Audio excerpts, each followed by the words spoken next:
හැමදාම බොහොම ගෞරවයෙන් පිළිගන්නවා. හැමදාමත් වගේ අපි මෙහෙම කතාවක් අහලා තියෙනවා මේ කලා කෞශල්‍යයෙන් ශූරත්වයෙන් ආශ්චර්යයෙන් හෙබි පුද්ගලයා ඒ කාරණා තමන්ගේ ජීවිතයට එකතු කරගනිමින් තමන්ගේ ජීවිතය යහපත් තැනක් බවට පත් කරගනිමින් තමන්ගේ ජීවිතයෙන් අනිත් අයගේ ජීවිතත් ජීවත් කරවමින් ඒ වගේම තමයි ඒ අයට සාර්ථක මාර්ගය කියා දෙමින් පෝෂණය කරමින් කටයුතු කරන පුද්ගලයා මහත්මයෙක් වන්නේය කියලා අපි අහලා තියෙනවා.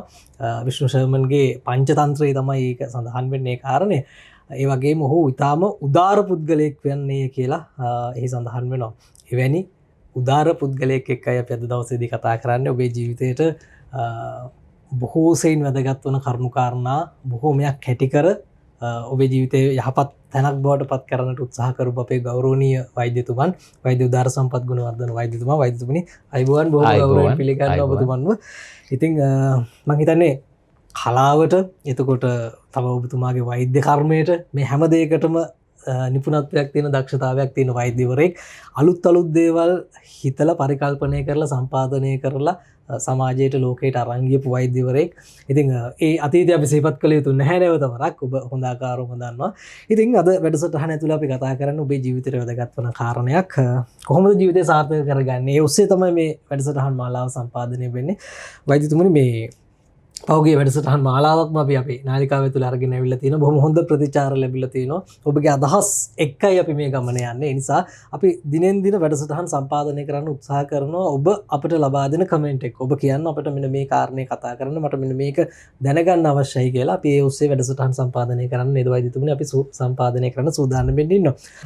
ડોක්ටර් මේ ලොව දියුණු වෙච්ච සාර්ථක වෙච්ච පුද්ගලයන්ගෙන් අප පුරුදු කරගත යුතු කාරණා මොනවද කියන එකයි මගේ පළවෙනි ප්‍රශ්නේ බවට පත් වෙන්නේ. මම කැමතියි එතනින් අපේ වැඩසටහන ආරම්භ කරන්න. ඔව් දැන් ලෝකේ දියුණු වෙච්ච සාර්ථක වෙච්ච ක්‍රීඩාවෙන් වෙන්න පුළුවන්. නැත්නම් ව්‍යාපාර වලින් වෙන්න පුළුවන්. නැත්නම් දේශපාලන වෙන්න පුළුවන්. කොහොම හරි දියුණු වෙච්ච සාර්ථක වෙච්ච අය ඒකේ නැත්තම් ඒ ජීවන ගමනේ කඳු මුදුනේ සාර්ථක උඩටම ගිහිල්ලා තියෙනවා. එතකොට ඒ ගිහිල්ලා තියෙන්නේ කොහොම හරි ඔවුන් උඩට ගිහිල්ලා තියෙනවා. ඒ ගිහිල්ලා තියෙන්නේ ක්‍රමවේදයක් එක්ක. එතකොට මේ වලින් අපිට ඉගෙන ගන්න දෙයක් තියෙනවා. දැන් අපි මේ කාරණා වලින් දෙයක් ඉගෙනගෙන ඒවා අපි ජීවිතයට ඈඳගත්තොත් අපේ ජීවිතවලට ඒක ආලෝකයක් වෙනවා. මොකද ඔවුන් ගිය පාරක් කපාගෙන මහන්සියෙන් ගිහිල්ලා තියෙන්නේ. එතකොට දැන් මේ පිළිබඳ පොත් ගණනාවක් ලියවිලා තියෙනවා. පරීක්ෂණ සමීක්ෂණ ගොඩක් කරලා තියෙනවා. මේකේ කාරණා අපි කිහිපයක් බලමු මොනවද මේකේ අත්‍යවශ්‍ය කාරණා කියලා. අංක 1 තමයි මොහුන්ගේ විනය තියෙනවා. දැන් මේ ජීවිතේ දියුණු වෙච්ච හැම කෙනෙක්ගේම විනය තියෙනවා. මේ අපි කතා කරන මේ විනය කියන එක ඒ කියන්නේ අර අපි ඒ කියන්නේ ඔවුන් දෙයක් කරන විට ඒක අඛණ්ඩව කරන පුරුද්දක් තමයි මේ අපි විනය කියලා කතා කරන්නේ. ඒ කියන්නේ හොඳ පුරුදු ගුලියක් ඔහුන් තුල තියෙනවා. ඒක විනයක් ලෙස පවත්වා ගන්නවා. ඒතර තමයි විනය කියන්නේ. ඒ වගේම මොහුන්ගේ තියෙනවා අඛණ්ඩ ධෛර්ය වීරයක් තියෙනවා. වීරය කියන්නේ කොයි ප්‍රශ්නයවත් අතහැරලා දාලා යන්නේ නැහැ. පරාජයන් ආවට පස්සේ නැවත නැගිටිනවා. මෙන්න මේක ඔහුන්ගේ තියෙන ලක්ෂණය. විනය තියෙනවා, වීරය තියෙනවා. ඊට අමතරව ඔහුන් තියෙනවා නිතරම අලුත් දේවල් ඉගෙන ගනිමින් අත්හදා බලනවා. ඒ කියන්නේ දැන් අර පරණ තැනම ඉන්නේ නැහැ. අතීතයේ කතා කර ඒකටම හිර වෙලා ඉන්නේ. අලුත් දේවල් ඉගෙන ගනිමින් අලුත් උත්සාහයන් කරමින් ඉදිරියට යනවා. ඒ වගේම ඔවුන්ගේ නොසල් වෙන, ඒ කියන්නේ එක අරමුණක් තියෙන එක ඉලක්කයක් ජීවිත කාලේ පුරාම තියෙනවා. දැන් ඉලක්ක ගොඩාක් වැඩි වුණ අයට සමහරලාට කරගන්න බෑ. මොකද හිත හැමතැනම යනවා. එක වෙලාවේ කෙනෙකුට උපාධිය ගන්නත් ඕන, ක්‍රීඩාව කරන්නත් ඕන, ඊට පස්සේ කලාවත් ඕන. ඔය වගේ තව 10ක් ඉත ව්‍යාපාර ඔය 10ක් ගියොත් ඔහුට ලේසි නැහැ. හැබැයි අර පුද්ගලයන්ගේ ඇත්තටම කියනවා මේ එක වාක්‍යයකට ඉලක්කය ගන්න පුළුවන් කියලා ඔහු. ඉතින් ඔහුන් කියනවා මම ලෝකයේ ලොකුම කෝටිපතිය වෙනවා. මම නැත්තම් ලෝකයේ ධනවත් පුද්ගලයෙක් වෙනවා. නැත්තම් මම ලෝකයේ හොඳම ස්මාර්ට් ෆෝන් එක හදනවා. අන්න ඒ වගේ මම නැත්තම් රටක ජනාධිපති වෙනවා. මම නැත්තම් මේ ඒ රටකට මේ ඒ කියන්නේ ලෝක කුසලානේ කියනවා. අන්න ඒ වගේ එක ඉලක්කයක් තියෙනවා. ඒක වෙනුවෙන් තමයි ඔහු මැරෙන්නේ. පැය 10000ක් විතර ඔහු මහන්සි වෙනවා, මැරෙනවා, පැය ගාණක් මහන්සි වෙනවා මේකට. එතකොට මෙන්න මේක තමයි ඔහුගේ මෙන්න මේ හතරවෙනි එක අන්න ඒක නොසෙල්වෙන ඉලක්කයක් දිවි හිමියෙන් තියෙනවා. මෙන්න මේ එකතුවක් තමයි ලෝකයේ සාර්ථක පුද්ගලයන්ගේ තියෙන ප්‍රධාන කරුණු වෙන්නේ. ඉතින් ඒ අය මේ ආර්ථික වශයෙන් තමන්ගේ ජීවිතය එක පැත්තකින් දියුණු කරගෙන තියෙනවා වගේම දැන් සාමාන්‍යයෙන් ආර්ථික වශයෙන් ශක්තිමත් වෙනකොටනේ වෛද්‍යතුන් අපිට මේ අධ්‍යාත්මික දියුණුවත් හොයාගෙන යන්න පුළුවන් වෙන්නේ. නැත්නම් අපිට ආර්ථික වශයෙන් අපි සන්තුෂ්ත වෙලා නැත්නම් අපිට අධ්‍යාත්මික පැත්තත් අපිට හොයන්න යන එකේ තේරුමක් නැහැ. ඉතින් ඒ නිසා ජීවිතේ අපි ඉහළටම ගිහිල්ලා හැමදේම ලබාගෙන ජීවිතේ සුවපත් භාවය අත්විඳින්න යන ගමනක් බවට අපි ජීවිතේ හදා ගන්න ඕනේ. ඒ ඔස්සේ අපි කොහොමද ලෝකේ දිනපු අයගේ මේ භෞතිකව මුදල් හදල් පැත්තෙන් ජීවිතේ දිනපු අයගේ කතාව හොයාගෙන යන ගමන තමයි අද වැඩසටහන අපි සම්පාදනය වෙන්නේ. වෛද්‍යතුමනි මේ හොඳ පුරුදු මේ දේවල් අපේ ජීවිතයට එකතු කර ගැනීමේ තියෙන වාසි මොනවද? අපි ඒ අයගෙන් මේ දේවල් ලබාගෙන ඒවා අපේ ජීවිතයට සම්බන්ධ කරගන්න එකේ තියෙන වැදගත්කම මොකක්ද කියන එක පොඩ්ඩක් කතා කරමු. ඔව් දැන් පාරක් අපිට කැලයක් මැදින් පාරක් අපිටම කපාගෙන යන්නත් පුළුවන්. හැබැයි තව කෙනෙක් කපපු පාරක් භාවිතා කරලා අපිට යන්නත් පුළුවන්. ඒතර කාලය ගත වෙන්නේ පෙර අයගේ ඒ සාර්ථකුණු පුද්ගලයන්ගේ හරිම නියම අත්දැකීම් අපිට ගන්න පුළුවන් නම් ඒවත් බොහෝ විට අපිට පොත්තකින් එන විට සමහරලාවට මේ හරියට වෙන්නේ නැහැ. නමුත් ඔවුන් හමු වෙලා හරිය නැත්තම් ඔවුන්ගේ ඒ කියන්නේ නියම අත්දැකීම් ගත්තොත් මොකද සමහර ඒවා රහස් වගේ කියන්නේ සමහරට ඔවුන්ගෙන් ඇහුවම ඇත්තම දෙන්නේ ටිකක් ගැඹුරට යන්න ඕන. ගන්න පුළුවන් නම් මේකේ වාසි ගොඩක් තියෙනවා. ඒ විතර දැන් කියන්නේ අලුතෙන්ම කියන්නේ ඔබ වැරදි කරලා වැරදි වලින් කරලා ඉගෙන ගන්න එක නෙමෙයි තියෙන්නේ. පෙර අය කරපු වැරදි වලින් ඔබට ඉගෙනගෙන ඔබට වෙන වැරදි හදාගෙන යන්න පුළුවන් නම් ගොඩක් හොඳයි කියලා. එතකොට මේ සාර්ථකත්වයට පත් වුණු පුද්ගලයන් සියලුම දෙනාට වැරදිත් තැන් ගොඩක් තියෙනවා. අන්නේ වැරදිච්ච තැන් අපිට පුළුවන් නම් අහගෙන මෙන්න මේ වැරදිච්ච තැන් මේවා කියලා ඒ වැරදීම අපිට නොවි ඉන්න පුළුවන් නම් ඒක ගොඩක් හොඳයි. මේක දරුවන්ටත් දෙන්න පුළුවන්. දෙමව්පියන්ට වැරදිච්ච තැන් දරුවන්ට වරදින්න ඕනේ නැහැ. දැන් කෙනෙක්ගේ තාත්තා කෙනෙක් ගොඩක් අධිකව බීමත් ඉඳලා ඔහුගේ මුදල් නැති වුණා නම් ඒ වැරද්ද දරුවන්ට අවශ්‍ය නැහැ. දරුවන්ට ඒක තේරුම් ගන්න මෙන්න මේකේ වැරද්දක් වුණා ආර්ථිකය කඩා වැටෙනවා කියලා. එතකොට ඒ සාර්ථකත පුද්ගලයන්ට වෙච්ච වැරදි අඩුපාඩු හඳුනාගෙන අපිට පුළුවන් ඉක්මනින් ඒ වලින් මිදෙන්න. ඒක එකක්. දෙවෙනි එක තමයි හුන් තුල තියෙන හුන්ටම ආවේනික සුවිශේෂී අනිත් අයට නැති විශේෂ ක්‍රම තියෙනවා. එන්නේ ක්‍රම ටික අපිට අරගෙන අහගෙන ඒවා ක්‍රියාත්මක කරොත් දියුණුවට යන්න පුළුවන්. ඔන්න ඔය පැති දෙකෙන්ම අපිට මේක මොහුන් අධ්‍යයනය කිරීම වාසි ගන්න පුළුවන්. අර කියමනක් තියෙනවා මේ කල්යාණ මිත්‍රයන් කියලා කියන්නේ ධර්මයේ පැත්තට තමයි. නමුත් අර තමන් ඒ කරන්න ආසයකට අදාළ ඉහළම අය අපිට ඇසුරු කරන්න ලැබෙනවා නම් ඔබට ඒකට ඉක්මනින් යන්න පුළුවන්. ක්‍රීඩාවේ උඩරිම හොඳම කෙනෙක් ඇසුරු කරනවා නම් ඔහුට ඒක ළඟා කර දෙන්න. එහෙම නැති කෙනෙකුට වඩා ඒ වගේ ධනවත් වූ පුද්ගලයෙක් නම් ඔහු ඇසුරු කරන විට ඔහුගේ කියන්නේ ඍජු ඇසුරු කරන්න බැරිනත් වක්‍රාකාරයෙන් ඔහුගේ දැනුම හෝ ඇසුරු කරන්න පුළුවන් නම් අරකට ඉක්මනින් ළඟාන්න පුළුවන්. මේ වගේ වාසි ගන්නාවක් තියෙනවා. ඒක නිසා මේ අපි ඔවුන් විවේචනය කරන වෙනුවට ඔවුන්ගේ තියෙන හොඳ ටික අපිට ගන්න පුළුවන් නම් අපේ මේ ගමන පහසු වෙනවා අපිට. තමන්ගේ ජීවිතය යහපත් කර ගැනීම උදෙසාමයි මේ කාරණා අපි ඔබට සිහිපත් කරන්නේ. මොකද දැන් අපි සාමාන්‍යයෙන් බොහොම ඉහළ ඉන්න ව්‍යාපාරිකයෝ කිහිප දෙනෙක් ආශ්‍රය කරනවා නම් වෛද්‍යතුමනි මම අහලා තියෙනවා අපිත් එතකොට ඒ අයගේ ස්වභාවය ගන්නවා. අපි ඒ අයගේ ටාගට් ඇචීව් කරන විදිහට අපේ ටාගට් උත් අපිට ඇචීව් කරන්න පුළුවන් ක්‍රමවේදයක් අපි ගොඩනගා ගන්නවා. ඉතින් ඒ නිසා තමන් ආශ්‍රය කරන පුද්ගලයා තමන්ගේ වටපිටාව කොයි වගේද කියන එකත් මම හිතන්නේ ඔබට යම් අදහසක් ගන්න පුළුවන් නම් ඔබේ ගමන තව සාර්ථක කරගන්න හැකියාව ලැබේ. වෛද්‍යතුමනි දැන් ලෝකේ අපි දන්නවා මේ එලොන් මස්ක්ගේ ඉඳලා මේ වගේ අපිට ලිස්ට් එකක් හදාගන්න පුළුවන් මේ බොහොම ලෝකේ ඉහළ මට්ටමේ ඉන්න ධනවතුන් විදිහට. අපේ ඔබතුමා කිව්වා වගේ අපි ඔවුන්ගෙන් ගත යුත්ත පමණයි ලබාගත යුත්තේ අපේ ජීවිත සාර්ථක කර ගැනීම සඳහා. දැන් මේ වගේ අපි කිහිප දෙනෙක්ව සඳහන් කරොත් ඉතින් ඒ අයගේ මේ බිල් ගේට්ස් ගත්තොත් වොරන් බෆට් ගත්තොත් ඔය වගේ මේ මුදල් අතින් බොහොම ඉහළින් ඉන්න පිරිස්නේ. එතකොට සකර්බර්ග් ගත්තොත් මේ පිරිස් ජීවිතේ මේගොල්ලෝ හැම දෙනාම භාවිතා කරපු සමාන පොදු සාධක මොන හරි තියෙනවද වෛද්‍යතුමනි? මේ හතුන් හතර දෙනාම එකම ගමනක ගිහිල්ලා තියෙන. මෙන්න මේ කාරණා ඔස්සේ මේ හතර දෙනාම වැඩ කරලා තියෙනවා. ඒ වගේ එතකොට අපිටත් අර අදහසක් ගත හැකිනේ මටත් එතනට ගියොත් මමත් ඒව කරොත් මගේ ජීවිතය සාර්ථක කරගන්න පුළුවන් කියන එකට මේ හැම දෙනාම භාවිතා කරපු පොදු සාධක මොන හරි තියෙනවද? ඇත්තටම මේ පොදු සාධක ගත්තාම මගේ ජීවිත අත්දැකීම් වලදී මට දැන් මේ පිළිබඳව මම ගොඩාක් කලින් නම් පොත් කියවලා තියෙනවා. ඒ කියන්නේ ව්‍යාපාර පැත්තේ විතරක් නෙමෙයි සියලුම ක්‍රීඩාවෙන් හරි දිනුනෙච්ච පොත් ගොඩක් කියවලා තියෙනවා ජීවිත කතා. මම හරි ආසයි ඒක කියවන්න. ඒ කියන්නේ ලෝකයේ දැවැන්තයන්ගේ සියලුම වගේ පොත් මම ගොඩක් කියවලා තියෙනවා. ඒ කියවන විට ඔවුන්ගේ වැදගත් ලක්ෂණ මම සටහන් කරලා ඒ පොතේ මුල් පිටු වලට ගන්නවා. එතකොට මට ඕනම වෙලාවක සාරාංශයක් ලෙස ගන්න පුළුවන්. ඒකෙන් ලැබුණ අත්දැකීම් මට ඒ කියන්නේ මේ මෙච්චරයි කියලා කියන්න බෑ. පසු මට ආසාවක් ඇති වෙනවා දැන් පොත්වලින් මේ කියවලා තියෙන්නේ.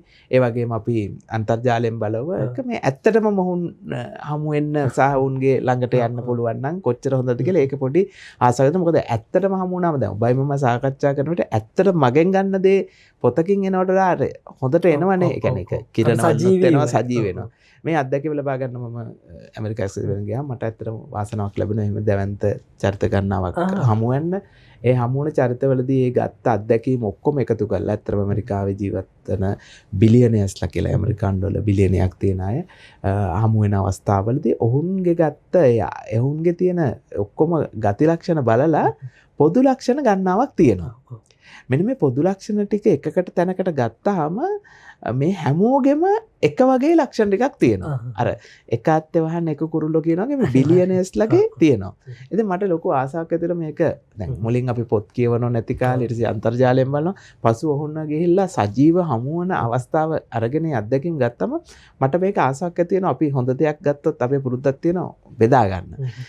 එවිට ඒ දැනුමම මම අහලා ඔවුන්ගෙන්ම දැනගත්ත දැනුම බෙදා දෙන්න අවශ්‍යතාවයක් තියෙනවා. ඉතින් මේ කියන කරුණොත් ඒ ඔවුන්ගෙන්ම කණෙන් මගේ කණෙන් අහලා ඔවුන් කියපු කරුණු කියන කරුණුට එතන මේකේ වැදගත්කම මෙතකයි කියලා නෙම කරන්න බෑ. අංක 1 තමයි හොන් සියලුම දෙනාගේ උදේ 4ට අවදි වෙනවා. 4ව 3:00ට. ඉතින් අපි සිහින මමා ඉන්නවනම් බිලියන කෙනෙක් වෙන්න. ඒ කියන්නේ එහෙම නැති අය ඇති. නමුත් ඔවුන්ගේ පොදු ලක්ෂණ හැමෝම මම බහුතරය අයගේ අතරම හමු වෙච්ච ඔක්කොම වගේ 4ට මේ අවදි වෙනවා. ඒ වගේම දිනපතා ව්‍යායාම කරනවා. දිනපතා ඒ කියන්නේ භාවනාව කියලා භාවිතා නොකරත් ඒ හා සමාන මානසික සුවය දෙන පැය භාගයක්වත් ගත කරනවා. ඊටසේ පුදුම හිතන කරනවා සියලුම දෙනා වගේ මේ දිනපතා මේ උදේ පාන්දර පවුලට කාලයක් වැය කරනවා. තමන්ගේ පවුලට තමන්ගේ දරුවන්ව මේ ලෑස්ති කරන වැඩ දරුවන්ව මේ ඒ කියන්නේ විදුවලට ගෙනන ඒ වැඩ ඔබ පුදුමනේ ඒ වලට අදාළ කරලා ওই පවුල සමගත් ඉන්නවා. පවුල සමග එක්කෝ සමහරලාවට උන් මේ උදෑසන ආහාරය නැත්තම් රාත්‍රියේ හරි ගන්න. කොහොම හරි දවසේ අනිවාර්යෙන් ඔවුන් පවුල සමග. ඊට පස්සේ ඔවුන් පැයක්වත් වෙන් කරනවා. ඔවුන්ගේ මේ නිරෝගීකමට එක්සර්සයිස් කරලා මේ හොඳ උපදේශකයන් ගන්නවක් එකතු කරගන්නවා. හොඳ ආහාර රටාවක් තියෙනවා. මේවා පොඩි කරන හොඳට වතුර බොනවා. ඊට පස්සේ ඔවුන්ගේ තියෙන සුවිශේෂ කරුණක් තමයි ඒක ඔක්කොම කියන්න බෑ කොටසක් මේ අධික සීතල තියෙන අයිස් වතුරේ ඉන්නවා. විනාඩි 20ක් 30ක් අයිස් වතුරේ ඉන්නවා. විනාඩි 10ක් 20ක් විතර අයිස් වතුරේ ඉඳලා ඇවිල්ලා පැය භාගයක් ඉඳලා ස්ටීම් බාත් එකක් ඒ කියන්නේ ඉඳලා හොට් බාත් එකක් ගන්නවා. මම දන්නේ නැහැ මොකද කියලා හැමෝම වගේ කරනවා. මට ඒක විද්‍යාත්මකව යම් විද්‍යාත්මකවත් තියෙනවා ගැඹුරෙන් ගන්න මොකක් හරි හේතුවක් ඇති ඒක. ඒ කියන්නේ බොහෝ දෙනා කරනවා. ඉඳලා ඊට පස්සේ තමයි ස්ටීම් බාත් එකක් ගන්නෙ. මම හිතන්නේ ඔය ඒකෙන් තියෙන මේ ඒ කියන්නේ විද්‍යාත්මක කරුණු ගන්නවක් තියෙනවා.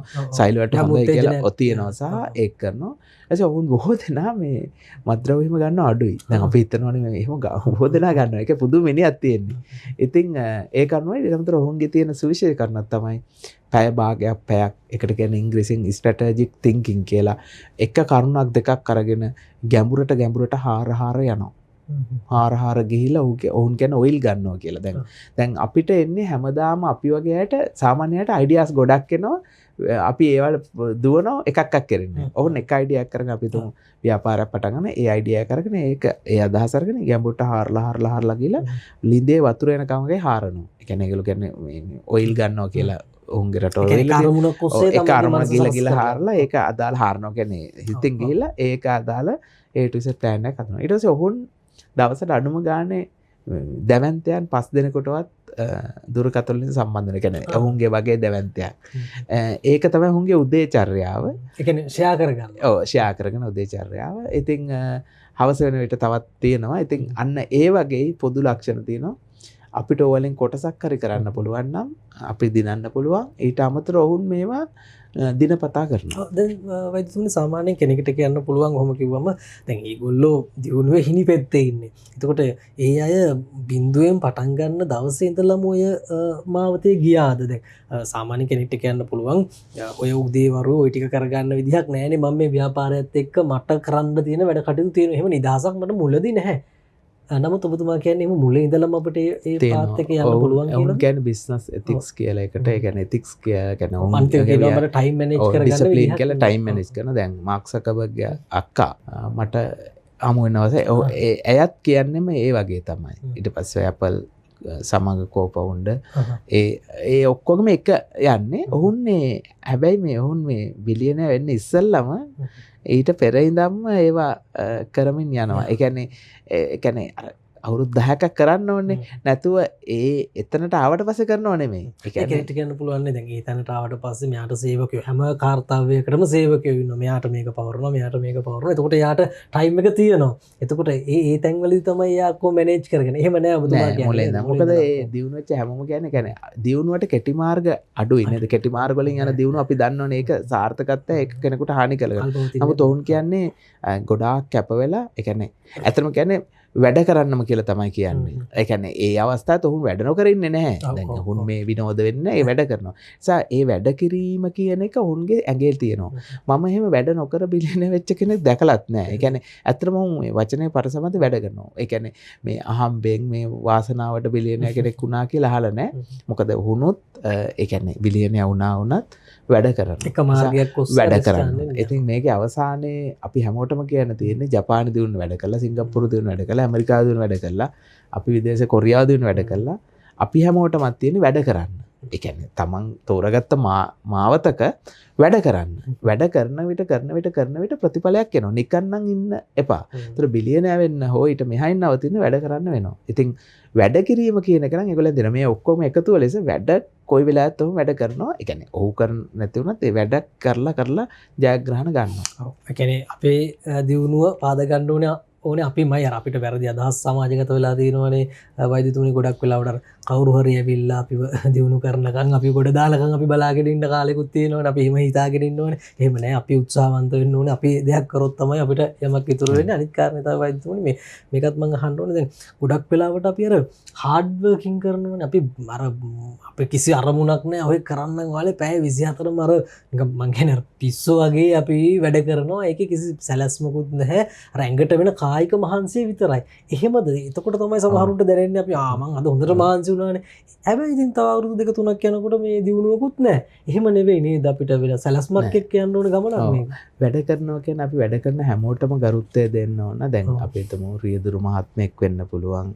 අපේ මේ රණවිරුවෙක් වෙන්න පුළුවන්. ඒ කියන්නේ හැමෝම වැඩ කරන පැය 24 වැඩ කරන අවස්ථාවල නිදි වරාගෙන වැඩ කරනවා. ඊට පස්සේ අපි කම්කරු සේවය දෙන මහත්මයෙක් වෙන්න පුළුවන්. තේ දලු කඩන ඒ ක්‍රමාන්තනියත වෙන ඒ කාන්තාවක් වෙන්න පුළුවන්. මේ සියලුම දෙනා වැඩ කරනවා. හැබැයි ඔවුන් අවුරුදු 20ක් වැඩ කරලා තිනවා. ඇත්තටම උදේ හවස මහන්සි වෙලා තිනවා. හැබැයි ඔවුන් දියුණු වෙලා නැහැ. එතකොට වැඩ කිරීමත් එක්ක මේකෙන් ලැබෙන මුදල් ඉතුරු කරලා, ඒ කියන්නේ පැය 8ක් වැඩ කරනවා නම් ඊට පස්සේ ඔවුන් මේ ඉතුරුව වැඩ කරනවා කියන්නේ සල්ලි වැඩ කරන්න යොදවනවා. දැන් අපි හැමදාම අනුන්ට වැඩ කරන එක නෙමෙයි තියෙන්නේ. දැන් මගේ දර්ශනය තමයි මම කැමති නෑ කිසිම කෙනෙක් අනුන්ට හැමදාම වැඩ කරනවා. ඒ කියන්නේ අපි කරන්න පුළුවන් එයාට කරන වරදක්. එතකොට අපි අලුත් දෙයක් එයාට පටන් ගන්න කියන්න ඕන. එතකොට අලුතෙන් ගමනක් යන්න ආරම්භ කරනවා. එතකොට තමයි එයා දියුණු වෙන්නේ. දැන් අපේ බොහෝ අපිත් සමග වැඩ කරපු අය අපිත් එක්ක බොහොම ඉවත් වෙලා ගිහලා තියෙන බොහොම සතුටෙන් ඔවුන් අලුත් දේ ඉගෙනගෙන. එතකොට ඉගෙන ගත්තට පස්සේ ඔවුන්ගේ ව්‍යාපාරයක් හරි ඔවුන් දෙපයි නැගිටින්න පුළුවන්. එතකොට වැඩ කිරීම කියන එකම විතරක් උදේ ඉඳන් රැ යනවා මහන්සි වුණා විතරක් නෙමෙයි. මේක ඵලදායී ලෙස තවත් අපි අර ඒ කියන්නේ ස්මාර්ට් කියලා කියන්නේ එතකොට හાર્ඩ් වර්ක් ප්ලස් අරකත් එනවා. මුලින් හැබැයි හැමෝටම දැන් අපි වෛද්‍යරුණ මුලින් හાર્ඩ් වර්ක් තමයි. මුලින් වැඩ කරන්න එනවා එතන. ඊට පස්සේ තමයි පහු වෙනකොට තමයි Tamanට එක අවස්ථාවකට Tamanට අනිත් අය හය කරන්න පුළුවන් අවස්ථාවක් එනවා. ඒ අවස්ථාව වෙනකන් Taman වැඩ කරන්න ඕන. Tamanට රියදුරු මහතෙක් ගන්න පුළුවන් වෙනකන් Taman ඩ්‍රයිව් කරන්න වෙනවා. Tamanට අනිත් වැඩ කරගන්න ලේකම් කෙනෙක් කියලා කියන ගන්න වෙනකන් Taman වැඩ කරනවා. Tamanට ඇකවුන්ටර් කෙනෙක් ගන්න Taman වැඩ කරනවා. ඒ වෙනකන් නම් Taman වැඩ ගන්න. හැබැයි ඊට පස්සේ Taman ස්මාර්ට් වෙන්න ඕන. ඉතින් වැඩ කිරීම තමයි මේ හැම ඊට පස්සේ නවත්තන්න බෑ වැඩ කරන්න ඕන. වෛද්‍යතුමනි අවසාන වශයෙන් මේ ලබා ගන්න අත්දැකීම් මේ දේවල් මේ අපේ ජීවිතයට කාවද්ද ගන්නේ කොහොමද කියන එක සහ මේ දියුණු වෙන්න මේවා උකහා ගන්න මම දැනගත් හරි මම දන්නවා ආරය කරලා තියෙන්නේ මෙහෙමයි. ඒක දැනගෙන නිකනුත් අපිට ඉන්න පුළුවන් කම්මැලිකමට වගේ. එහෙම නෙවෙයි අපි මේවා දැනගෙන කොහොමද අපේ දියුණුව වෙනුවෙන් යොදාගන්නේ කියන එක අවසාන වශයෙන් අපි පැහැදිලි. ඇත්තටම දියුණුව වශයෙන් යොදා ගන්න නම් අපි ඇසුර වෙනස් කරන්න වෙනවා. අපි ඇසුරු කරන්නේ ටොක්සික් අය නම් දියුණු නැති අය නම් නැහැ බෑයි කියන අය නම් දියුණු වෙන්න බෑ.